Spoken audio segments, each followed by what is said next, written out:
ಈಗ ಏನಾಗಿದೆ ಅಂದ್ರ ಭ್ರಷ್ಟಾಚಾರಿಗೆ ಸಿಂಹ ಸ್ವಪ್ನವಾಗಿರ್ತಕ್ಕಂಥ ಮಾಹಿತಿ ಹಕ್ಕು ಕಾನೂನನ್ನ ಈಗಿರ್ತಕ್ಕಂಥ ಕರ್ನಾಟಕ ಮಾಹಿತಿ ಆಯೋಗದ ಮಾಹಿತಿ ಮುಖ್ಯ ಆಯುಕ್ತರು ಹಾಗೂ ಆಯುಕ್ತರುಗಳು ಇವರು ಸೇರ್ಕೊಂಡ ಇದನ್ನ ಹತ್ತಿಕ್ಕುವಂತ ಒಂದು ಪ್ರಯತ್ನವನ್ನ ನಡೆದಿದೆ ಅಂತೇಳಿ ಕಂಡು ಬಂದಿದೆ. ಏನಪ್ಪಾ ಅಂದ್ರ ಒಬ್ಬ ಅರ್ಜಿದಾರ 25ಕ್ಕಿಂತ ಹೆಚ್ಚು ಅರ್ಜಿಯನ್ನು ಸಲ್ಲಿಸಿದ್ರೆ ಅದು ಮಾಹಿತಿ ಹಕ್ಕು ಕಾನೂನನ್ನ ದುರ್ಬಳಕೆ ಮಾಡಿಕೊಂಡಂತೆ ಅಂತ ಹೇಳಿ ತೀರ್ಪು ಕೊಟ್ಟಿದ್ದಾರೆ. ಅದಲ್ಲದೆ 25ಕ್ಕಿಂತ ಯಾರು ಹೆಚ್ಚು ಅರ್ಜಿಗಳನ್ನು ಸಲ್ಲಿಸ್ತಾರೆ ಅಂತ ಅರ್ಜಿದಾರನ ಕಪ್ಪು ಪಟ್ಟಿಗೆ ಸೇರಿಸು ಅಂತ ಹೇಳಿ ಈಗಾಗಲೇ ಒಂದು ತೀರ್ಪು ಮಾಡಿದ್ದಾರೆ. ಈ ರೀತಿ ಅಲ್ಲದೆ ಈ ನೌಕರರ ವೈಯಕ್ತಿಕ ವಿಷಯಗಳನ್ನ ಮಾಹಿತಿ ಕೇಳಲಿಕ್ಕೆ ಅವಕಾಶ ಇಲ್ಲ ಅಂತ ಹೇಳ್ತಾರೆ. ನಾನು ಕೇಂದ್ರ ಮಾಹಿತಿ ಆಯೋಗಕ್ಕೆ ಪತ್ರ ಬರೆದು ಈ 3-4 ಅಂಶಗಳ ಬಗ್ಗೆ ಇವರೇನೀಗ ಅನುಪಾಲನೆ ಮಾಡ್ತಿದ್ದಾರೆ. ಈ ಅಂಶ ಬಗ್ಗೆ ಕೇಂದ್ರ ಮಾಹಿತಿ ಆಯೋಗ ಹೇಳ್ತು ಒಬ್ಬ ಅರ್ಜಿದಾರ ಬೇಕಾದಷ್ಟು ಅರ್ಜಿಗಳನ್ನ ಹಾಕಬಹುದು. ಅದಲ್ಲದೆ ಕಪ್ಪು ಪಟ್ಟಿಯಲ್ಲಿ ಸೇರಿಸುವ ರೀತಿ ಯಾವುದೇ ಕಾನೂನನ್ನ ಕೇಂದ್ರ ಮಾಹಿತಿ ಆಯೋಗದಲ್ಲಿ ಮಾಡಿಲ್ಲ ಅಂತ ಹೇಳಿದ್ರು. ಅದಲ್ಲದೆ ಸರ್ಕಾರಿ ನೌಕರರ ದಾಖಲೆಗಳು ಪಾರದರ್ಶಕವಾಗಿರ್ಬೇಕು.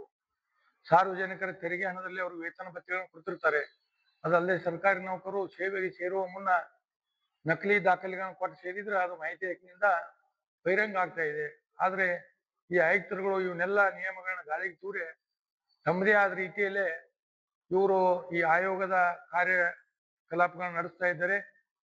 ಅದಲ್ಲದೆ ಮುಖ್ಯವಾಗಿ ಗಮನಿಸಬೇಕಾದ ಅಂಶ ಅಂದ್ರೆ ಈ ಮಾಹಿತಿ ಆಯುಕ್ತರ ನೇಮಕಾತಿಯ ಮೊದಲ ಒಂದು ಶೋಧನಾ ಸಮಿತಿ ಅಂತೇಳಿ ರಚಿಸ್ಬೇಕಂತೇಳಿ ಸುಪ್ರೀಂ ಕೋರ್ಟ್ನ ಒಂದು ನಿಯಮವನ್ನು ಉಲ್ಲಂಘನೆ ಮಾಡಿ ಈಗಿರ್ತಕ್ಕಂಥ ಮುಖ್ಯ ಆಯುಕ್ತರನ್ನ ಮತ್ತು ಆಯುಕ್ತರನ್ನ ನಮ್ಮ ಸರ್ಕಾರ ಏನ್ ನೇಮಕ ಮಾಡಿದೆ ಇದು ಕಾನೂನು ಬಾಹಿರವಾಗಿದೆ.